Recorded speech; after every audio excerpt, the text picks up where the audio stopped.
मुस्तफा के दीन के लिए, इसके अलावा कोई दूसरा मकसद नहीं होता। लेकिन आज हमारी जिंदगी का 24 घंटा हर काम के लिए है, लेकिन अगर हमें टाइम नहीं है तो सिर्फ दीन के लिए नहीं है। कमाल भाई, जरा ई को कम कर दो, आवाज समझ में नहीं आएगा। हाँ, ई को कम करो और आवाज तेज करो। कौन सा मैक लगा के बैठे हो यार तुम? भाई हमारे पास हर काम के लिए टाइम है, लेकिन अगर टाइम नहीं है तो नमाज के लिए, टाइम नहीं है तो 4 दिन की बातें सुनने के लिए, अगर हमें टाइम नहीं है तो मस्जिद में जाने के लिए। बाकी सब टाइम है, ताश खेलने का, बग्गी बाग खेलने का, क्रिकेट खेलने का, समझ रहे हैं, बातें करने का, चौपालों में बैठने का, चौराहों पे खड़े होने का, सब टाइम है। सिर्फ टाइम नहीं है तो सिर्फ हमें इतना टाइम नहीं है कि दो मिनट बैठ के कुरान के एक रुकू की तिलावत भी कर लेते। इतना टाइम नहीं है हमें। कहाँ हम जा रहे हैं मुझे बताओ मुसलमान, हम किधर चले गए?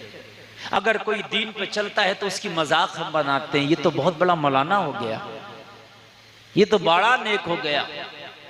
कोई बच्ची अगर पर्दा करने लग जाए तो महल्ले की लड़कियां उसकी मजाक बनाती हैं, तो बहुत बड़ी मुल्लानी हो गई। ओ लोगों, हम कहाँ जा रहे हैं? हम किधर जा रहे हैं? निज़ामे मैकदा को जिस तरह बिगड़ा है इसहाक़ी, उन्हीं को जाम मिलता है जिन्हें पीना नहीं आता।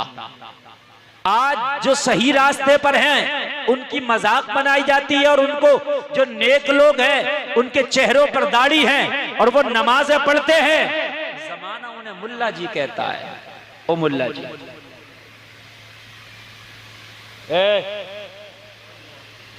हम जो करेंगे सुन लो। जिनके चेहरों पर दाढ़ी है और जो नमाजें पढ़ने लोग उन्हें मुल्ला जी, जो झूठ बोल रहे हैं, जिंदा झूठ बोल रहे हैं रातों दिन, उन्हें लोग नेताजी। लोगों किधर गया ये जमाना? जबकि सही अगर पूछो तो तुम्हारे सबसे बड़े नेता ये दीनदारी उलमा, ये आलिम तुम्हारे सच्चे नेता हैं, तुम्हारे सच्चे हीरो हैं, तुम्हारे सच्चे ये रहबर हैं, तुम्हारे अमीर हैं, ये तुम्हारे सरदार हैं, नबी के नाइबीन हैं। तुम्हारा अगर कोई मामला होता तो इनकी बारगाह में तुम्हें जाना चाहिए, हजरत हमारा फैसला करो। और जब तक फैसला कुरान और हदीस की रोशनी में होता रहा तुम फायदे में रहे, और जब तुमने फैसला कुरान को छोड़ कर करना शुरू कर दिया, झगड़ा करो, मारने वाले का भी पैसा खर्च होता, पीटने वाले का भी पैसा खर्च होता, दोनों का पैसा खर्च होता, दोनों तारीखों पर जाते हैं, दोनों का वक्त खर्च होता है। खुदा की कसम, अगर तुमने अपना फैसला किसी आलिम की बारगाह में रखा होता तो वो कुरान और हदीस की रोशनी में तुम्हारा फैसला कर देता, तेरा भी पैसा बच जाता, उसका भी पैसा बच जाता, हक फैसला होता, जिसको सजा मिलना होती उसे सजा मिल जाती, और जिसको जो है जजा मिलना होती उसे जजा मिल जाती। लेकिन हाय क्या हो गया, तुम्ही ने कुरान को छोड़ दिया, तो फिर गैरों से हमें शिकवा क्यों? नारे तकबीर, नारे रिसालत, फैजाने सरकारे मदीना, मसलके आला हजरत हजरत अल्लामा मौलाना मुफ्ती गुलफाम साहिब क़िबला, नारे तकबीर, नारे रिसालत। आज मुझे बताओ कितने लोग हैं जो फैसले उलमा से कराते हैं? शायद पूरे गांव में एक नहीं मिलेगा यार, मैं गारंटी से कहता हूं।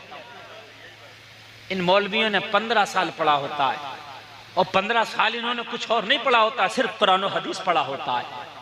और कुरान और हदीस वो संविधान है, वो फैसले हैं, खुदा की कसम उसमें हर चीज का फैसला है, हर चीज का तरीका है। कुरान और हदीस के अंदर खालिस शरीयत से ताल्लुक रखते हैं, उनका दुनिया की कोर्ट और कचहरी से कोई लेना देना ही नहीं। वो मामले भी हमारे कोर्टों में चल रहे हैं। मिसाल के तौर पर सबसे बड़ी मिसाल दूं मैं आपको, तलाक का मामला। मुझे बताइए कौन सी कोर्ट में तलाक के मामले का तरीका, और कौन सी मुगल्लजा है, कौन सी रजई है, और कौन सी तलाक बाइना है? बताइए कोर्ट में कहाँ है? किसकी इद्दत कितनी होगी और किसकी मुद्दत कितनी होगी? बताइए कहाँ है? किस वकील को पढ़ाया जाता? मुझे आकर कोई बात करे, है? मुझे बताया के बात करे, किसी ला की किताब में नहीं। कोई जज, कोई हाकिम नहीं पढ़ता कि इद्दत कितनी, मुद्दत कितनी। कब निकाह करेगी दूसरे से, कब नहीं करेगी, कौन सी तलाक हुई, लेकिन फैसले कहां हो रहे हैं? कोर्ट में। हाय हाय हाय, उनके जो हम गुलाम थे तो खल्क के पेशवा रहे, उनसे फिरे जो हम तो आई कमी वकार की।